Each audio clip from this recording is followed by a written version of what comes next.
नमस्कार दोस्तों, स्वागत है आपका द न्यूज लॉन्चर के इस यूट्यूब मंच पर। दोस्तों, बिहार में भारतीय जनता पार्टी की प्रदेश कार्य समिति की बैठक चल रही है और उस बैठक में क्या कुछ हो रहा है उस पर हम अभी चर्चा करेंगे। लेकिन इसके साथ साथ जो बड़ी खबर है, वो बड़ी खबर दरअसल ये है कि जनता दल यूनाइटेड की नकेल कसने की कोशिश में भारतीय जनता पार्टी लग गई है और इस रूप में लग गई है कि नीतीश कुमार की राज में, नीतीश कुमार के शासनकाल में महत्वपूर्ण पद पर बैठे हुए एक दलित आईएएस अधिकारी के ऊपर ईडी का शिकंजा कस रहा है। ईडी का शिकंजा एक दलित अधिकारी के ऊपर क्यों कसा जा रहा है, क्यों छापे मारे गए और क्या बिहार में ही बिजली विभाग में भ्रष्टाचार दिखाई दिया ईडी को? इन सब के बाद राष्ट्रीय जनता दल और जनता दल यूनाइटेड के संबंधों की, संभावित संबंधों की एक कड़ी लंदन से कैसे जुड़ रही है और लंदन से जो राजद और जदयू की एकता की कड़ी जुड़ रही है, उसका क्या है, उसके पीछे का असली गणित। सीधे चलते हैं ऋषि मिश्रा जी के पास और ऋषि मिश्रा जी से ही चर्चा करते हैं। ऋषि जी, बहुत बहुत स्वागत है आपका द न्यूज लॉन्चर पर। सीधे हमारे दर्शकों को बताइए कि बिहार में बहार है, नीतीश कुमार है, ये 2015 में एक नारा चला था खूब। अब बहार कितना है और नीतीश कुमार कितना है, आप जान ही रहे हैं कि बहार भी थोड़ी कम हुई है 15 की तुलना में। 15 में जब बिहार में बहार है का नारा जिस वक्त दिया गया, जुलाई अगस्त 2015 में विधानसभा चुनाव के ठीक पहले, उस समय जनता दल यूनाइटेड के विधायकों की संख्या 119 थी। 119 विधायक थे, 115 जीत कहीं आए थे और 4 बाहर से आके शामिल हो गए थे। आज की तारीख में जनता दल यूनाइटेड के विधायकों की संख्या 43 है, लगभग 1/3 है। कितना बहार है और ईडी की कार्रवाई जो एक दलित अधिकारी के घर हुई, संजीव हंस के घर, उसके बाद सियासत किस रूप में जा रही है और कौन सा ऐसा कदम है जनता दल यूनाइटेड का जिस कदम से भारतीय जनता पार्टी बहुत ज्यादा चिढ़ गई है। लंदन कनेक्शन क्या है राजद और जदयू के संबंधों का, हमारे दर्शकों को बताइए। देखिए, एक बात तो ये मानना होगा कि बिहार में बहार है और नीतीश कुमार है और नीतीश जी कुमार ही रहेंगे। एक बात आप समझ लीजिए, कितना भी नट बोल्ट टाइट करने का प्रयास किया जाए, कितना भी अप्रत्यक्ष रूप से नीतीश कुमार को परेशान करने का प्रयास किया जाए, बिहार का जो समीकरण है, बिहार के जो पॉलिटिकल डिवीजन है, उसमें नीतीश कुमार प्रासंगिक थे, हैं और रहेंगे। जब तक नीतीश कुमार के साथ 15-20% का चंक है, नीतीश कुमार प्रासंगिक थे, हैं और रहेंगे। हाँ, नट बोल्ट टाइट कर सकते हैं, इनडायरेक्ट रूप से आप उनको चिढ़ा सकते हैं, धमका सकते हैं, लेकिन एक हद तक जो रेखा खींच दी गई है, यदि उसको क्रॉस करने का प्रयास किया जाएगा तो उनके पास ऑप्शन है। ऐसा नहीं है कि उनके पास ऑप्शन नहीं है। और आपने जो लंदन वाली बात की, चाहे तो इसी लंदन में हो या पटना में हो या दिल्ली में हो या बॉम्बे में या मुंबई में अंबानी के बेटे के शादी के फंक्शन में हो, उनको शुरुआती दिनों में ही इंडिकेशन लालू यादव ने दे दिया कि नीतीश भैया चिंता मत करना, थोड़ा भी उधर उधर होगा तो इधर चले आना, दरवाजे खुले हुए हैं, तुम जाओ जाओ जी लो अपनी जिंदगी। लालू यादव ने कहा नीतीश कुमार को कि तुम मुझे पसंद नहीं कर रहे हो तो कोई बात नहीं, जाओ तुम जी लो अपनी जिंदगी। शाहरुख खान जीडीएलजी का जीडीएलजी का डायलॉग याद है ना, जा सिमरन जी ले अपनी जिंदगी, वही आप। हाँ, तो वही लालू यादव, जब नीतीश कुमार ने ये ठान लिया कि अब हमें बीजेपी के साथ जाना है, बीजेपी को सहयोगी पार्टनर के रूप में बीजेपी को रखना है, तो लालू यादव ने उस समय कहा जा नीतीश जी ले अपनी जिंदगी, अब मन भर जाए तो फिर आ जाना, इधर दरवाजे खुले हुए हैं। तो नीतीश कुमार के दरवाजे खुले हुए हैं और परिस्थितियां जो है, आपने 15 की बात की, ठीक है, 15 वाली संख्या बल नीतीश कुमार के साथ नहीं है, तो संख्या बल बीजेपी के पास भी नहीं है केंद्र में, ये बात ध्यान रख लीजिएगा। अच्छा ऋषि जी, एक चीज ध्यान रखिए, ऋषि जी हमारे दर्शकों को बताइए, भारतीय जनता पार्टी के खेमे में उल्लास का माहौल था जिस दिन संजय झा को वर्किंग प्रेसिडेंट बनाया गया, कार्यकारी अध्यक्ष बनाया गया, और उस उल्लास पर एकदम से बर्फ पड़ गई जिस दिन मनीष वर्मा के नाम का ऐलान हो गया कि पार्टी में ज्वाइन करके राष्ट्रीय महासचिव बनने जा रहे हैं। क्या ऐसा हो गया कि संजय झा से मनीष वर्मा तक बमुश्किल 1 सप्ताह का समय होगा। 1 सप्ताह में नीतीश कुमार ने, एक तरफ जैसे बैलून होता है ना, जब बैलून को फोड़ना होता है तो फोड़ने के पहले फुला दिया जाता है, हवा भर दी जाती है बैलून में। आपने देखा होगा जन्मदिन में लोग लगाते हैं और जैसे ही केक कट जाता है बैलून फोड़ देते हैं, फोड़ने के पहले हवा भरते हैं। तो हवा भरने का काम संजय झा को कार्यकारी अध्यक्ष बनाकर नीतीश कुमार ने कर दिया और फिर धीरे से उसमें सुई चुभो देने का काम उस बैलून में कर दिया कि एक बार में ब्लास्ट कर जाए। वो काम कर दिया मनीष वर्मा को पार्टी में अहमियत देकर। एक बात आप जान जाइए, इतना बड़ा घटनाक्रम कैसे हो गया कि नीतीश कुमार ने एक साथ खुशी भी दे दी पूरी और गम भी दे दिया पूरा। एक बात आप जान जाइए, नीतीश कुमार तब तक प्रासंगिक है जब तक बीजेपी और आरजेडी है। जिस दिन आरजेडी बीजेपी ठान लेंगे नीतीश कुमार की राजनीति खत्म हो जाएगी। अब पूछिए कैसे? राजद जिस दिन ठान ले कि हमको किसी भी हालात में जेडीयू के साथ नहीं जाना है, सत्ता में इनके साथ भागीदारी नहीं करनी है, और बीजेपी ये सोच ले, तो फिर नीतीश कुमार कहाँ जाएंगे? नीतीश कुमार ने अकेले चुनाव लड़के अपना वजूद देख लिया ना। ऋषि जी, तो ये देखिए, एक मिनट सुन तो लीजिए, एक मिनट सुनिए ना।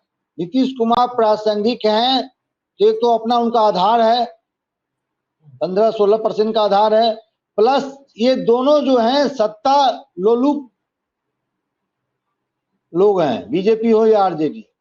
इसलिए नीतीश कुमार प्रासंगिक है। जिस दिन ये दोनों ठान लें कि किसी भी सूरत में जेडीयू के साथ नहीं जाना है, उसी दिन नीतीश कुमार की राजनीति बिहार से खत्म हो जाएगी। और जिस दिन जेडीयू अकेले चुनाव लड़ेगी, आपने देखा है 2014 लोकसभा चुनाव के नतीजे देखे हैं, नालंदा कैसे खींचती के जेडीयू जीती थी, और एक सीट पूर्णिया संतोष कुशवाहा जीते थे। 2 सीटें जेडीयू के झोली में 2014 में आई थी। तो 15-16% के चंक से आप राजनीति नहीं कर सकते हैं बिना कोई। लेकिन फिर है कि ये जो 2 गठबंधन है वो भी अकेले अपने बलबूते सत्ता में नहीं आ सकती है। यही जटिलता है जिसका फायदा नीतीश कुमार उठाते हैं। ये बीजेपी भी जानती है और आरजेडी भी जानती है। जी नहीं, मेरा सवाल दूसरा था ऋषि जी। मेरा सवाल ये है, मैं उस सवाल पे भी आ रहा हूँ। मैं आपसे उस सवाल पे आ रहा हूँ। मैं सवाल देखिए, इसमें कोई रॉकेट साइंस नहीं है। आपका गठबंधन किससे है? बीजेपी से है। जेडीयू का गठबंधन किससे है? बीजेपी से है।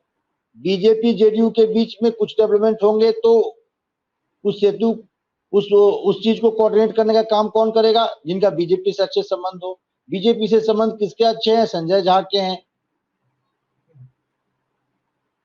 संजय झा बीजेपी से आयातित नेता है, मूल रूप से तो वो बीजेपी के ही एक तरह से कैडर है। तो उनको इसलिए ये दिया गया है। और मनीष वर्मा को चेक एंड बैलेंस, राजनीति में चेक एंड बैलेंस का बड़ा एक इंपॉर्टेंट रोल होता है कि भाई जिनको हमने ये जिम्मेवारी दिया है वो ईमानदारी पूर्वक निभा रहे हैं या नहीं निभा रहे हैं। तो मनीष वर्मा के रूप में एक सिपाही तैनात कर दिया गया उनके दरवाजे पे। जैसे बीजेपी का जो स्टाइल है उसी को नीतीश कुमार अपना रहे हैं। हर घर में एक स्टाइल जो है नीतीश कुमार अपना रहे हैं, तो फिर बीजेपी को खुश होना चाहिए, खुश क्यों है? नहीं, बीजेपी इसीलिए तो परेशान है कि हर घर में एक स्पाई बैठा दिए हैं। संजय झा को दिए हैं। संजय झा से कुछ प्यार मोहब्बत की बातें करते तो मनीष वर्मा को बैठा दिए हैं कि भैया देखना ये कुछ ज्यादा गुफ्तगू तो नहीं कर रहा है, ज्यादा प्यार मोहब्बत के पिंगे तो नहीं बढ़ा रहे हैं संजय झा, जैसे आरसीपी सिंह कर रहे थे भूपेंद्र यादव के साथ, नित्यानंद राय के साथ।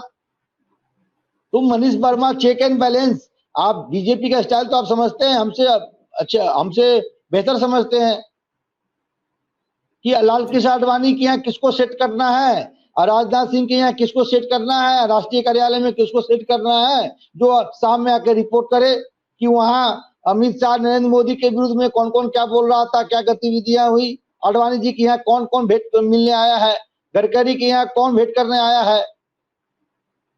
तो चेक एंड बैलेंस तो करना पड़ता है। राजनीति में एक थिन लाइन की एक ट्रस्ट डिफिशिएट और ट्रस्ट का एक लाइन होता है। थोड़ा भी इधर उधर हुए कि मामला खत्म। याद है ना चंद्रबाबू नायडू ने कैसे किया था एनटी रामाराव के साथ, रंजन यादव ने कैसे प्रयास किए थे बिहार में लालू यादव के साथ। तो ट्रस्ट का मामला है और ट्रस्ट के चेक बैलेंस के लिए मनीष वर्मा ऐसे सिपाहियों को लगाया जाता है। जी। लेकिन इसमें जुड़ा हुआ एक और मामला है कि आप देखिए ईडी का इस्तेमाल सहयोगी दल के राज्य में जो हुआ है, और उस विभाग के प्रधान सचिव के घर हुआ है जो विभाग 20 सालों से जनता दल यूनाइटेड अपने खाते में रखी हुई है। भाजपा के पास वित्त मंत्रालय है, वित्त मंत्रालय से जुड़ा हुआ सृजन घोटाला, अब तो वित्त मंत्री दिवंगत भी हो गए, उस दरमियान जो वित्त मंत्री थे वो दिवंगत भी हो गए बिहार के वित्त मंत्री, लेकिन उस पर कोई चू चपड़ नहीं हो रही है, क्योंकि चू चपड़ होगी तो स्वाभाविक है आंच जाएगी कहां तक, जिसके पास, जिस पार्टी के पास वो विभाग था, वो मंत्रालय था। लेकिन जो विभाग, उसमें ईडी नहीं पहुंची, उसमें सीबीआई को दिया गया है कि दबाए रखो। और ईडी कहां पहुंच रही है? ईडी पहुंच रही है जेडीयू वाले विभाग तक। एक एमएलसी बेचारे राधाचरण सेठ 10 महीने के बाद छूट कर आए हैं। कारू सिंह और गब्बू सिंह का मामला आपको मालूम है कि कारू सिंह और गब्बू सिंह के ऊपर कैसे हुआ था, वो दोनों किसके करीब है। सवाल ये उठता है कि नीतीश कुमार का अगला कदम 5 दिन का विधानसभा सत्र, और विधानसभा सत्र में कुछ लोग तो यहां तक दावा कर रहे हैं कि हो सकता है विधानसभा सत्र में नेता विपक्ष तेजस्वी यादव आए ही नहीं। और कई लोग ये कह रहे हैं कि नेता विपक्ष तेजस्वी यादव यदि सत्र में भागीदारी नहीं करते हैं तो इसका सीधा मतलब होगा कि बिहार चार्ज अप है। मुकेश सहनी के पिता की जान चली गई, आपको पता है। उसके बाद रोहतास से लेकर कई जगह कई घटनाएं हो रही है। अब इस मौके पर तेजस्वी यादव यदि बिहार सरकार पर सत्र में हमलावर होने के लिए नहीं आते हैं, क्या संदेश इसका निकलेगा अगर नहीं आते हैं तो? तो गाना है ना, धीरे धीरे प्यार को बढ़ाना है और हद से गुजर जाना है। धीरे धीरे प्यार बढ़ रही है और समय आएगा तो हद से गुजर जाएंगे ये दोनों, जेडीयू और आरजेडी जी। साजन फिल्म का गाना सुना होगा आपने, तो विपक्ष इतना, विपक्ष को हमलावर होना चाहिए सरकार पर, विपक्ष चुप क्यों है? क्योंकि मुझे तो मेरे पास जो जानकारी है, मैं दावे के साथ लेकिन नहीं कह सकता, लेकिन अपुष्ट सूत्रों से प्राप्त जानकारी के मुताबिक तेजस्वी यादव मानसून सत्र जो 22 से 26 तक बिहार विधानसभा का है, इसी महीने 22 जुलाई से 26 जुलाई तक, संभवतः उसमें भागीदारी नहीं करेंगे। और विधानसभा सत्र में नेता विपक्ष भागीदारी ना करे तो आप अंदाजा लगा सकते हैं कि बिहार किधर जा रहा है। आप याद कीजिए 2022 का मानसून सत्र, याद कीजिए 2022 में भी तेजस्वी यादव एक आध दिन भागीदारी करके गायब हो लिए थे, और 5-10 दिन बाद क्या हुआ था? देखिए, एक बात तो सही है, संजीव हंस पे कार्रवाई होना, संजीव हंस और पहला ये क्या कहते हैं गुलाब यादव के 21 ठिकानों पे देश के विभिन्न हिस्सों पे कार्रवाई होना, संजीव हंस और गुलाब यादव के गठजोड़ को लेकर इस प्रकार का हमला, खासकर संजीव हंस जो नीतीश कुमार के दुलारे हैं, महत्वपूर्ण विभागों में रहे हैं, ऊर्जा विभाग के प्रधान सचिव हैं। दूसरी बात, आप ये इंपॉर्टेंट चीज एक देखिए कि सबसे बड़ी बात यह है कि न्यूज लॉन्चर ने इस खबर को सबसे पहले ब्रेक किया था। राष्ट्रीय लेवल पे संजीव हंस का जो मामला आया था, सबसे पहले न्यूज लॉन्चर ने, हम लोगों ने ब्रेक किया इस खबर को। और आज देखिए हमारी क्रेडिबिलिटी इतनी मजबूत है कि इस खबर को आज दैनिक भास्कर फ्रंट पेज पे छपा है। दर्शकों को कहूंगा कि आप जाके दैनिक भास्कर जरूर पढ़े, खासकर जो बिहार के लोग हैं। दैनिक भास्कर के फर्स्ट पेज का जो कवर है, कवर स्टोरी है संजीव हंस और गुलाब यादव को लेकर, वो दुष्कर्म वाले जो कथित आरोप है, दुष्कर्म वाली, और दूसरा ये जो पैसे के जो लेन देन है, पैसे के जो गड़बड़ियां हैं, ट्रांसपोर्ट पोस्टिंग का जो मामला है, इलीगल कमाई का मामला है, उसको लेकर भी खबर बहुत बेहतरीन स्टोरी दैनिक भास्कर ने किया है। तो हम लोगों की क्रेडिबिलिटी है। दर्शक, मैं देखता हूं कि कमेंट में कई दर्शक ऐसे कहते हैं कि लोग जो कहते हैं वो होता नहीं है। अब तो मैं दावे के साथ कह रहा हूं कि हम लोग जो कहते हैं उसके बाद राष्ट्रीय समाचार पत्र हम लोगों को फॉलो करता है। तो ये देखिए सीट जीतेगी, बिल्कुल। तो संजीव हंस पे कार्रवाई होना, हमारे दर्शक आ गए थे, खैर उनका अधिकार है। देखिए अभिषेक जी, दो तीन ऐसे सीक्वेंस हैं जो डेवलपमेंट जो हुए हैं, उसके 2-3 सीक्वेंस हैं। आप देखिए, संजीव हंस पे कार्रवाई होना, बीजेपी कोटे का मंत्री का भ्रष्टाचार को लेकर हमलावर होना, तेजस्वी यादव, देखिए कल भी सिवान या छपरा में 3 लोगों को गोली मारकर हत्या कर दिया गया एक साथ। मुकेश सहनी के पिता का निर्मम हत्या हो जाना। तो ये इन तमाम ऐसे डेवलपमेंट राज्य में हो रहे हैं और विपक्ष का बड़ा नेता लंदन में है, मुकेश अंबानी के पार्टी को एंजॉय कर रहा है। तो कहीं ना कहीं मैंने जो गाना है इसे ऐसे ही नहीं गाया है कि धीरे धीरे प्यार को बढ़ाना है और हद से गुजर जाना है। और सबसे महत्वपूर्ण बात है जो हम लोगों ने पैनल डिस्कशन में कई बार रखा है कि नीतीश कुमार 2-3 ऐसे डिमांड कर दिए हैं जिसको न निगलते और न उगलते बन रहा है नरेंद्र मोदी के लिए। एक बिहार राज्य का विशेष राज्य का दर्जा यदि आप बिहार को देते हैं तो तमाम राज्यों से ऐसे मांगे उठने लगेंगे। दूसरा आरक्षण को लेकर, और इन दो बिंदुओं पे यदि केंद्र सरकार एक्शन नहीं लेती है तो नीतीश कुमार किस मुंह से विधानसभा चुनाव में एनडीए गठबंधन के नेता के रूप में जाएंगे? तेजस्वी यादव के जो अटैकिंग पॉइंट होंगे उसका कैसे जवाब देंगे? तेजस्वी यादव तो फिर पूछेंगे इनसे ना कि आप एनडीए के बिहार में नेता थे, आरक्षण को लेकर आपने क्या किया, 9वीं अनुसूची में क्यों नहीं डलवाया इस चीज को? आपने बिहार राज्य के लिए स्पेशल स्टेटस की मांग की, तब जब आपके बूते केंद्र में सरकार है बीजेपी का, फिर भी आपके इस मांग को बीजेपी ने नहीं माना। तो फिर नीतीश कुमार के पास भी बहाने होंगे। अच्छा ऋषि जी, और मैंने कल भी कहा था, मैंने कल भी कहा था नीतीश कुमार के हाथ में 2 स्क्रिप्ट हैं और बजट तक हम लोगों को इंतजार करना चाहिए। यदि बजट में बिहार के लिए कुछ खास नहीं होगा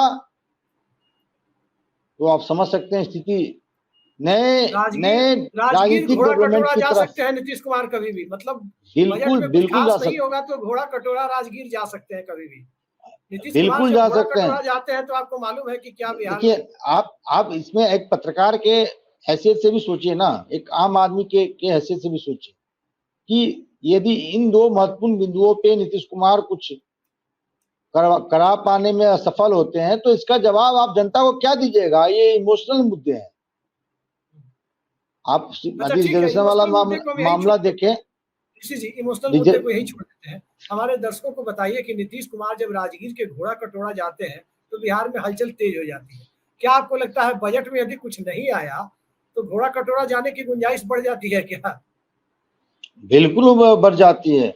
जब नीतीश कुमार राजगीर, उनके लिए लंदन वही है। जब नीतीश कुमार राजगीर गए हैं तब उन्होंने विपक्ष परिवर्तन करवा दिया है। जब वो राजगीर गए हैं तब विपक्ष परिवर्तन करा दिया है। एक थ्योरी ऋषि जी ये चल रही है कि राजद और जदयू अंदर खाने जो भी प्रयास कर रहे हो, कांग्रेस के तरफ से कहा जा रहा है कि पहले ये लोग आपस में प्रयास कर लें, फिर फाइनल स्टेज पर राहुल गांधी की एंट्री होगी और राहुल गांधी इन दोनों को मध्यस्थता के टेबल पर लेकर के आएंगे। पहले ये लोग आपस में कोशिश कर ले। हालांकि कहा जा रहा है कि नीतीश कुमार चाहेंगे कि बिहार में फेयर गवर्नेंस के लिए सत्ता में किसी भी प्रकार के हस्तक्षेप से की सूरत से बचाने की गारंटी राहुल गांधी दे तो बिहार में इंडिया अलायंस की सरकार नीतीश कुमार के नेतृत्व में लेवल लग सकता है। क्या लगता है आपको, राहुल गांधी लास्ट मौके पे एंट्री मारेंगे या अंदर खाने कांग्रेस कोशिश में लगी हुई होगी? ये देखिए एक बात समझने की कोशिश की है, नीतीश कुमार अभी चुप क्यों है या जेडीयू की तरफ से ऐसा कोई बयान नहीं आया है तब जब संजीव हंस पे कार्रवाई हुई है। बजट तक नीतीश कुमार बीजेपी को गुडफील कराना चाह रहे हैं। कितना दिन है महाराज? 4 दिन। सुन लीजिए ना, ये दर्शाना चाह रहे हैं कि संजीव हंस पे जो कार्रवाई हुई है उससे नीतीश कुमार कहीं नाराज नहीं। हालांकि कल कैबिनेट की बैठक उन्होंने रद्द कर दी, लेकिन बजट तक वो इंतजार करेंगे। और जहां तक राहुल गांधी की एंट्री की बात है तो एक बात तो सही ही है कि जेडीयू आरजेडी की यदि तुलना करें तो नीतीश कुमार राहुल गांधी से नीतीश कुमार की जो बॉन्डिंग है वो बेहतर है। और जब जेडीयू आरजेडी कांग्रेस का गठबंधन रहा है, नीतीश कुमार हमेशा ये प्रयास किए हैं कि कांग्रेस को ठीक ठाक संख्या में सीटें मिले ताकि वो चेक बैलेंस राजद के साथ वो कर सकें। राजद को, कांग्रेस को आगे कर राजद को बैकफुट पर डालने का हमेशा नीतीश कुमार ने प्रयास किया है जी। तो ये है ही राहुल गांधी और सोनिया गांधी का ये स्टेटस है, खासकर सोनिया गांधी का और राहुल गांधी का स्टेटस है कि यदि उनके बात करने से या उनके पहल करने से यदि इसमें इस रिलेशन में गर्माहट आती है तो राहुल गांधी जरूर प्रयास करेंगे, क्योंकि नीतीश कुमार का तोड़ना, एनडीए से नीतीश कुमार का तोड़ना नरेंद्र मोदी के राजनीति के लिए वो अंतिम कील होगा। उनके जो चुनावी जो नैया है या सरकारी रूप की जो नैया है उनमें अंतिम कील ठोकने के बराबर होगा। अब आदि आप देख लीजिए ना, 12 सीट घटा दीजिए, कितना है इनके पास, 293 है, कितना है इनके पास पूरा बहुमत भी तैयार है। जब नीतीश कुमार पाला बदलेंगे तो ये वो भी बदल लेंगे। हाँ, तो फिर वो सरकार 3 मेजोरिटी वाली हो जाएगी। यदि नायडू रहते भी हैं 3 मेजोरिटी वाली हो जाएगी, बहुत कमजोर से। फिर चंद्रबाबू नायडू जो चाहेंगे वो करवाना चाहेंगे। तो ये स्थिति है अभिषेक जी, बड़ा मतलब राजनीति में कब क्या हो जाए कोई कुछ नहीं कह सकता। और ये जो मांगे हैं उस पे कहीं न कहीं कुछ न कुछ ठोस आश्वासन नीतीश कुमार को देना होगा। बीजेपी को आश्वासन देना होगा। दूसरी तरफ नीतीश कुमार ये भी चाहते हैं कि बीजेपी की जो लीडरशिप है, खासकर जो सम्राट चौधरी और विजय सिन्हा का, उसको लेकर भी वो उनका अपना एक रिजर्वेशन है। इन दोनों नेताओं से इनकी पटती नहीं है। जो सुशील मोदी के साथ नीतीश कुमार की बॉन्डिंग थी, जो केमिस्ट्री था, वो एक दूसरे के इंडिकेशन तक वो समझते थे, कुछ बोलना नहीं पड़ता था। आज जो है आप देख लीजिए, जो दोनों जो प्रमुख नेता हैं बीजेपी के, चाहे वो संगठन का हो या सरकार की हिस्सेदारी की बात हो, तो वो बॉन्डिंग देखने को नहीं मिल रही है। तो हालांकि सम्राट चौधरी पे कार्रवाई निश्चित ही होने जा रही है। प्रदेश अध्यक्ष, कम से कम प्रदेश अध्यक्ष पद से उनको हटाया जा रहा है, ये बात तो क्लियर है। और आज भी जो बैठक हो रही है उसमें से तो खबर आ ही रही होगी आपके पास। अधिकतर लोगों का मत है कि प्रदेश अध्यक्ष बदला जाए। तो ये तमाम डेवलपमेंट है बिहार के। जी, बिहार भाजपा की कार्यकारिणी की बैठक पटना में चल रही है, कार्य समिति की तमाम लोग पटना में मौजूद है और वहां पर भाजपा की भावी दशा और दिशा क्या हो, क्या नीतीश कुमार के साथ चलना उचित है, और यदि भाजपा नीतीश कुमार के साथ चलना भी चाहे तो क्या वो चलने के लिए तैयार है बिना विशेष राज्य के दर्जे की और बिना आरक्षण को नवी सूची में डालें। इन तमाम सवालों पर अंदर खाने मंथन हो रहा है और आप सभी जानते हैं कि बाहर में जो प्रेस रिलीज जारी की जाती है वो सभी चीजों को अंदर की बताई नहीं जाती। बाहर में कुछ सिलेक्टेड जितना बताना जरूरी होता है प्रेस कॉन्फ्रेंस बता दिया जाता है, लेकिन अंदर में चर्चा तो व्यापक होती है। आपको क्या लगता है, सम्राट चौधरी, मुरेठा खुल गया, पगड़ी खुल गई, लेकिन क्या बिहार भाजपा का इकबाल भी खुल गया?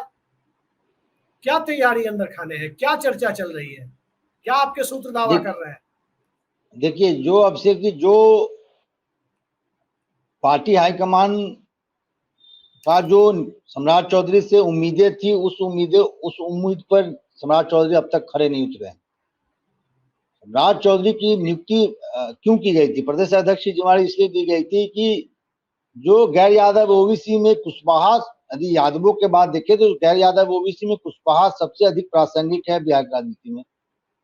और कुशवाहा समाज से आने वाले प्रदेश अध्यक्ष, जिनको प्रदेश अध्यक्ष के साथ डिप्टी सीएम भी बनाया गया, विजय सिन्हा से पहले शपथ दिलाया गया, इतना बड़ा महत्वपूर्ण जिम्मेदारी दिया गया, फिर भी वो अपने उम्मीदवारों को, खासकर लोकसभा चुनाव में कुशवाहा समाज का वोट नहीं दिला पाए। अपनी प्रासंगिकता जो है चुनावों में साबित नहीं कर पाए जी। तो संभवतः है, और कई ऐसे डिसीजन लिए हैं सम्राट चौधरी के सुझाव एडवाइस पे, कई ऐसे संसदीय क्षेत्र हैं जहां टिकट दिया गया और नतीजे आपके सामने हैं। यदि जेडीयू साथ में नहीं होती तो जो एनडीए की झोली में 30 सीटें गई हैं वो भी नहीं जाती। आपने और एक बात आप समझ लीजिए, एक आपको ये बता दूं, स्पष्ट कर दूं, बिना नीतीश कुमार के बीजेपी बिल्कुल अप्रासंगिक हो जाएगी। बिना कोई एक बड़े पिछड़े नेता का गठजोड़ नहीं होगा तो विधानसभा चुनाव में मुंह के खानी पड़ेगी बीजेपी को। और नीतीश कुमार, बीजेपी बिल्कुल चाहेगी कि चुनाव तक, विधानसभा चुनाव तक नीतीश कुमार उनके साथ रहें। चिराग पासवान और जीतन राम मांझी के बलबूते ये संभव नहीं है कि बीजेपी अपने इन दोनों पार्टियों के बलबूते बिहार में सत्तासीन हो जाएगी। नीतीश कुमार की जरूरत है इन लोगों को, तो नीतीश कुमार किसी भी सूरत में एनडीए में रहेंगे और बीजेपी ये नहीं चाहेगी कि नीतीश कुमार एनडीए छोड़कर फिर से इंडिया गठबंधन में जाए। जी ऋषि जी, आपने चूंकि बात की बिहार की परिस्थितियों की और विशेष राज्य के दर्जे की, एक घटना हो गई परसों बिहार में, विभत्स घटना, मुकेश सहनी के पिता के साथ, उनकी जान चली गई। और उस विभत्स घटना के पीछे जो अब तक पुलिस का इन्वेस्टिगेशन है वो सामने आ रहा है कि इसमें सूद ब्याज पर जो महाजनी प्रथा है उसका बड़ा रोल है। अब सोचिए, बिहार में बैंकों की शाखाएं और बैंकों का क्रेडिट कितना कम है। भाजपा शासित राज्यों की बात करें आप, 6 करोड़ की आबादी गुजरात की है, जाकर देखिए बैंक कितना क्रेडिट देते हैं लोगों को, कितना लोन देते हैं। बिहार में बैंक उतना लोन ही नहीं देते।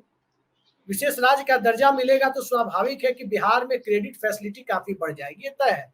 ये सारी चीजें टर्म्स एंड कंडीशन में जाएंगी।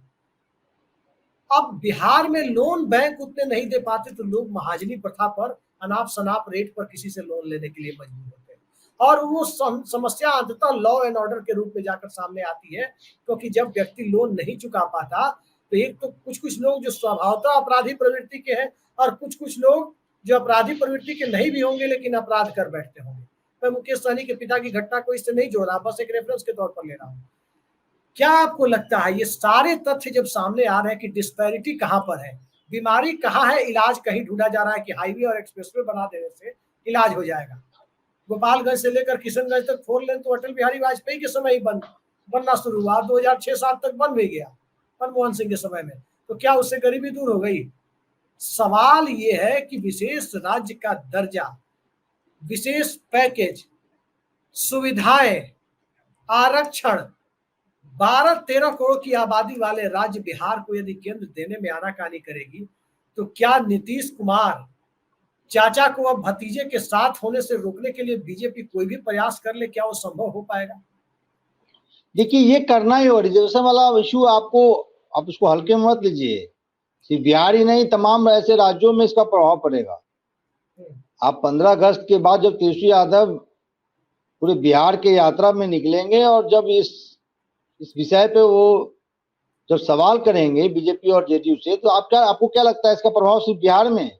झारखंड, महाराष्ट्र, इस 3 राज्यों में चुनाव, हरियाणा में चुनाव हो रहा है, इन तीनों राज्यों में ओबीसी का बड़ा अपना एक प्रभाव है। तो क्या लगता है आपको, यदि बीजेपी इस चीज को यदि इसको हल्के में लेती है, और जो नरेंद्र मोदी एक अपना उनका एक स्टाइल है बोलने का कि भाई हिंदुस्तान में 4 वर्ग ही होते हैं, तो लोग इतने बेवकूफ नहीं हैं। जो उस समय एक समय जब राहुल गांधी ओबीसी राजनीति पे एक एग्रेसिव अप्रोच अपनाया था, तो आपने देखा होगा नरेंद्र मोदी कहा हिंदुस्तान में तो 4 जातियां हैं, महिलाएं हैं, युवा हैं, मजदूर हैं, इस प्रकार के सुंदर शब्दों के साथ चाशनी लपेट के जो आपने चारों में अनंत अंबानी और राधिका मर्चेंट किस कैटेगरी में आते हैं? वही मैं उसी चीज पे आ रहा हूँ। आप सुंदर शब्दों के साथ चाशनी लपेट के जो जनता को आप बेवकूफ बनाना चाहते हैं। अब जनता एक तरफ आप कहते हैं बिहार में मैं ओबीसी का बेटा हूँ, उससे भी आप देखते हैं कि मैनेज नहीं हो रहा, तो फिर कहते हैं ईबीसी का बेटा हूँ, और फिर जनता को दिल भ्रमित करने के लिए कहते हैं हिंदुस्तान में तो 4 ही वर्ग हैं, मजदूर, युवा, महिला और क्या कहते हो। जरूरत के हिसाब से कल ही आप देखिए उनके एक नेता ने क्या कहा बंगाल में, सबका साथ सबका विकास नहीं चाहिए, जो हमारे साथ नहीं है उसका विकास नहीं होगा।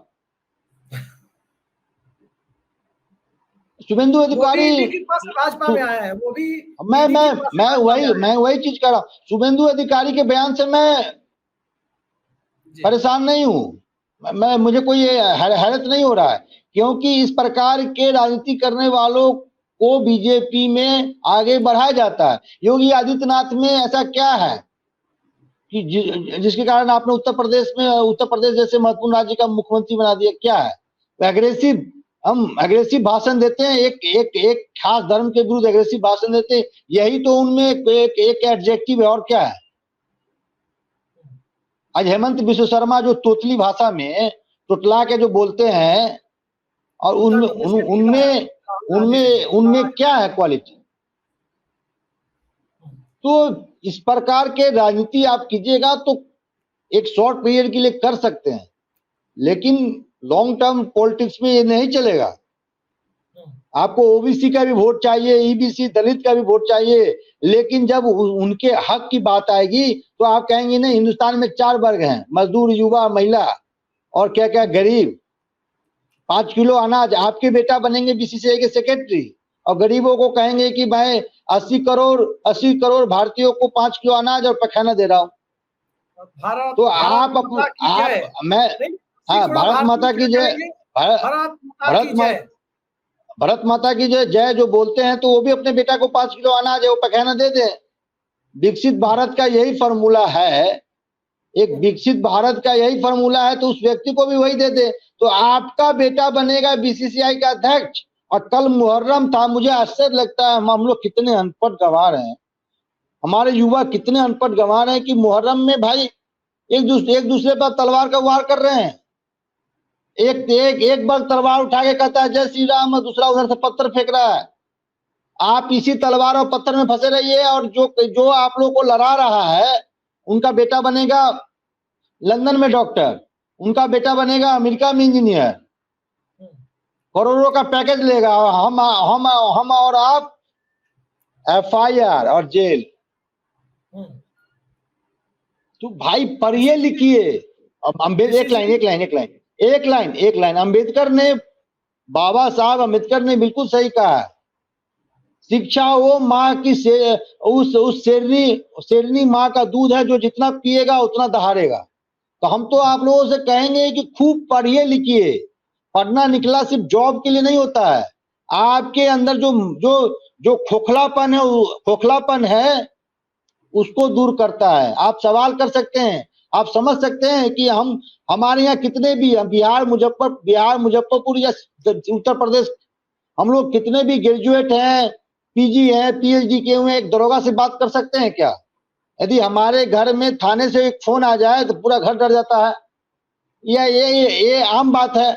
और उसी देश का एक आदमी, अदना पतला दुबला आदमी, महात्मा गांधी ने अफ्रीका में उनको एक थप्पड़ मारा था, पूरा देश को उन्होंने आजाद करा दिया, हिंदुस्तान से अंग्रेजों को भगा दिया। समझ जाइए अंग्रेज कितने उस समय दक्ष रहे होंगे हर मामले में, हिंदुस्तान से हर मामले में कई गुना वो आगे रहे होंगे।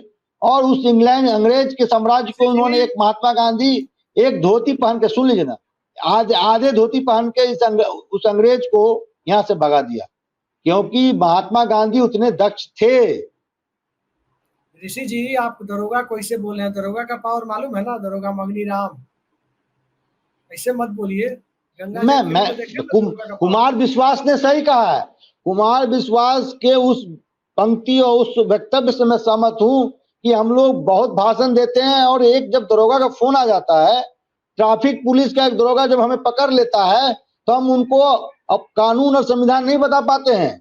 सब कानून संविधान जेब में ही रह जाता है। हमारी दक्षता और हमारी शिक्षा इतनी ही कमजोर होती है कि हम दरोगा से बात नहीं कर सकते हैं। बिल्कुल हमारे आपके घर में कुछ हो जाए, आप जितने भी आपके जो निकटता में उनको कहिए थाना चलना है, तो किसी के पेट में दर्द आ जाएंगे, किसी को कोई और बहाना आ जाएगा, किसी को खेत में जाना होगा, किसी को स्कूल जाना होगा। ऋषि जी, एक आखिरी सवाल पर हम आ रहे हैं। क्या आपको लगता है लंदन से तेजस्वी यादव कब लौट रहे हैं, और लंदन से तेजस्वी यादव के लौटने के बाद बिहार की राजनीति जो आजकल काफी गरमाई हुई है, वो किस दिशा में जाती हुई दिख सकती है, या खेला लंदन में ही होगा? मैंने कहा ना, धीरे धीरे प्यार को बढ़ाना है, हद से गुजर जाना है। तो ये प्यार की जो नहीं, लंदन से नहीं, विधानसभा में जाना है, विधानसभा में जाना है। तो ये देखिए, और मैं जो कहा, जिससे आप शायद सहमत नहीं होंगे, नीतीश कुमार प्रासंगिक हैं, यही इन्हीं दोनों के कारण। इनको सत्ता लोलुपता चाहिए ही। जी, एक बात बताइए, बड़ा मजेदार सवाल है, इसलिए हम सवाल का लोभ संवरण नहीं कर पाए। सुधाकर सिंह तो सांसद हो गए हैं, बड़े सदन में जा चुके हैं। अब प्रोफेसर चंद्रशेखर, यदि दोनों एक होते हैं, तो प्रोफेसर चंद्रशेखर मंत्रिमंडल में जाएंगे कि नहीं? तेजस्वी यादव ले जाके बवाल कराएंगे कि नहीं? इस बार तेजस्वी यादव हाथ जोड़ लेंगे, बाबू तुम रहने दो, तुम हमको सत्ता में नहीं आने देगा, तुम रहने दो, तुम बैठो। हालांकि देखिए, जो सुधाकर सिंह या चंद्रशेखर का जो मिजाज है, चाहे वो मंत्री रहे या न रहे, आप देख लीजिएगा, बयान वो देते रहेंगे। सुधाकर सिंह के तो उठाए गए मुद्दे काफी वैलिड मुद्दे थे, वो तो है। वो दिल्ली से बयान देते रहेंगे, दिल्ली हो या पटना, बयान देते रहेंगे। और जब जब जब महत्वपूर्ण घटक का सांसद बयान देगा तो सुर्खियां बनेगी ही। नहीं, अब तो बयान ये नहीं है, देंगे, वो संसद की कार्रवाई में देखिए रहेंगे। मेरा ये मानना है कि इन 2 3 4 जो बिंदुएं हैं जिसपे यदि नीतीश कुमार की सहमति नहीं बनती है तो नीतीश कुमार की राजनीति मजबूरी भी होंगी। और संजीव हंस का जो एपिसोड हुआ है वो आग में घी का काम किया है। नीतीश कुमार बजट तक चुप है, बजट आने दीजिए, फिर देखिए नीतीश कुमार के नए अवतार। मुझे लगता है नीतीश कुमार के नए अवतार आपको देखने को मिलेंगे यदि नीतीश कुमार के शर्तों पे बीजेपी नहीं चलती है। जी, बिल्कुल आपने सही कहा। मोदी जी का बजट सत्र यानी केंद्र का बजट सत्र अगस्त महीने के दूसरे सप्ताह तक है, 9 या 10 अगस्त तक है। लेकिन बिहार का मानसून सत्र 26 जुलाई को ही, 22 से शुरू होकर 26 जुलाई को ही खत्म हो जा रहा है, केवल 5 दिनों तक। 26 जुलाई के बाद बिहार के मुख्यमंत्री नीतीश कुमार, उनके पास ये शीशे की तरह साफ होगा, खासकर 23 जुलाई के केंद्र के बजट के बाद, कि विशेष राज्य का दर्जा मिला या नहीं मिला, विशेष पैकेज मिला या नहीं मिला, आरक्षण की मांग को नवी अनुसूची में डाला गया या नहीं डाला गया। और इन 3 में से कम 2 मांगे यदि पूरी नहीं हुई तो तय मानिए लंदन से तेजस्वी यादव की वापसी सीधे बिहार के मुख्यमंत्री के बंगले पर हो सकती है, और सीधे दोनों से एक साथ राजभवन भी जाते हुए दिखाई दे सकते हैं। लंदन से तेजस्वी यादव की इस बार जो वापसी होगी वो नीतीश कुमार की राजगीर से होने वाली वापसी से ज्यादा बड़े राजनीतिक परिणाम के साथ आएगी।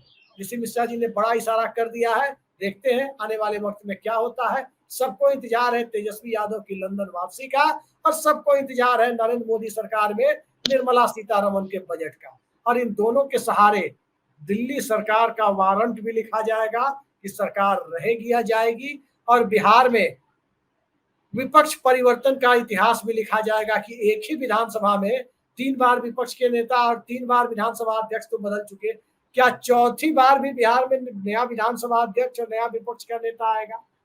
देखते जाइए, बहुत कुछ अभी पाटलिपुत्र में होना बाकी है। पाटलिपुत्र के सीने में बहुत कुछ दफन है जो अब निकल कर सामने आना है। बहुत बहुत धन्यवाद ऋषि जी, आपने हमसे हमारे लिए समय निकाला, हमारे दर्शकों को इतनी बड़ी ब्रेकिंग जानकारी दी। नमस्कार।